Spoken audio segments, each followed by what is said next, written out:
രണ്ടാം വരവാണ്. ഇപ്പോഴാണ് ആക്ച്വലി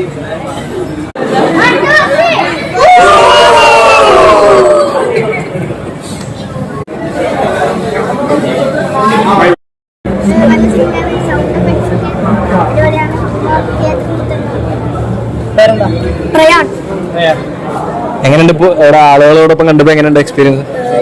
ഞാൻ 4 പ്രാവശ്യം കണ്ടു. പക്ഷെ ഇവരെല്ലാരും കൂടെ കാണുമ്പോ ഒരു പ്രത്യേക.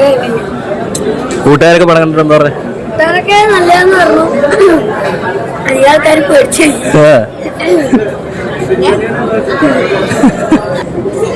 കൂട്ടുകാരൊക്കെ സിനിമ കണ്ടോ? സ്കൂളിലെ കൂട്ടുകാരൊക്കെ കണ്ടോ പണം? എന്താ പറഞ്ഞ അവരെന്താ പറഞ്ഞ? എല്ലാരും പേടിപ്പിക്കോ?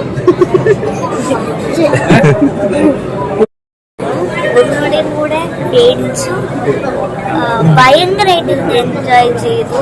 അതും എൻ്റെ എല്ലാ കൂട്ടുകാരും കാണാത്തവരാരെങ്കിലും ഉണ്ടെങ്കിൽ എന്തായാലും വന്ന് കാണാം.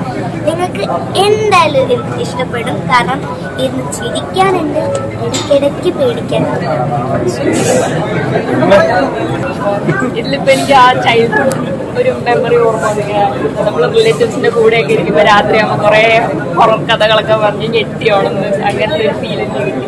പിന്നെ എനിക്ക് തന്നെ ഡിറക്ഷൻ അറ്റംപ്റ്റ് ചെയ്യുന്നത് ഹൊറർ ജോണറിൽ അത് തന്നെ ഒരു വലിയ ഡിഫിക്കൽട്ട് കാര്യമാണ്. അപ്പോൾ അതിൽ മനുഷ്യരായിട്ട് നല്ല ചെയ്തിട്ടുണ്ട്. പിന്നെ ഇപ്പം നിരഞ്ജായാലും ദേവനായാലും സഞ്ജയനായാലും എല്ലാവരും നന്നായിട്ട്. എനിക്ക് ഇതേപോലെ ഞങ്ങളുടെ കൊച്ചന്മാർ അങ്ങനെയൊക്കെ ഇതേപോലെ ഇങ്ങനെ കഥ പറയും വെക്കേഷൻ ആകുമ്പോൾ. ഒരിടത്തും ഇല്ലാത്തൊരു കഥയായിരിക്കും, പക്ഷെ എന്നാലും പേടിക്കും. അപ്പൊ എനിക്ക് അതേ ഫീൽ കിട്ടി ഇതിലതൊക്കെ.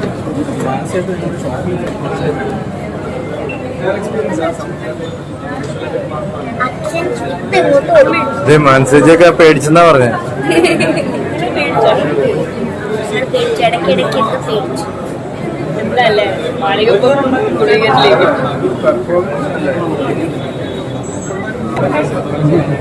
കണ്ടില്ല സിനിമ? കണ്ടു. ഞാൻ ഞെട്ടി, ഇവർ ഞെട്ടിച്ചു. എന്നെ ദേവന്റെ അഭിനയം എങ്ങനെ ഉണ്ടായിരുന്നു? ദേവു കലക്കി. മൊത്തത്തില് നല്ല രസമുണ്ടായിരുന്നു. നമ്മുടെ കുട്ടിക്കാലം ഓർമ്മ വന്നു, കഥകളൊക്കെ കേട്ട്. എല്ലാരും നന്നായിട്ടുണ്ട്. ദേവനന്ദനെയും വിരഞ്ചും സൈജേട്ടും ദേവനന്ദയൊക്കെ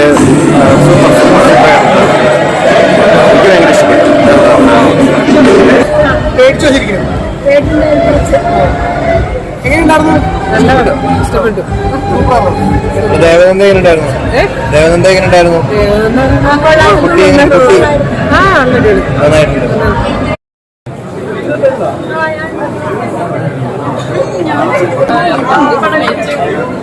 പടക്കും പെട്ടെന്ന് പേടിക്കുന്ന ആളാണ്. ജംപ് സ്കെയർസ് ഒക്കെ എനിക്ക് നല്ല വർക്കൗട്ടായിരുന്നു. പിന്നെന്താ പറയാ, നമ്മുടെ ഒരു കുട്ടിക്കാലം ഭയങ്കരമായിട്ട് ഓർമ്മ വരും. ഇങ്ങനെ നമുക്ക് ഉണ്ടാവുമല്ലോ റിലേറ്റീവ്സ് ഒക്കെ ഇങ്ങനെ പേടിപ്പിക്കുന്ന കഥ പറഞ്ഞിരുന്നവരൊക്കെ. അതെനിക്ക് നല്ല ഫീലായിരുന്നു. പിന്നെ എല്ലാവരും അടിപൊളിയായിട്ട് ചെയ്തിട്ടുണ്ട്. നിരഞ്ജനായാലും ദേവനന്ദനായാലും സൈജേട്ടനായാലും എല്ലാവരും നന്നായിട്ട് ചെയ്തിട്ടുണ്ട്.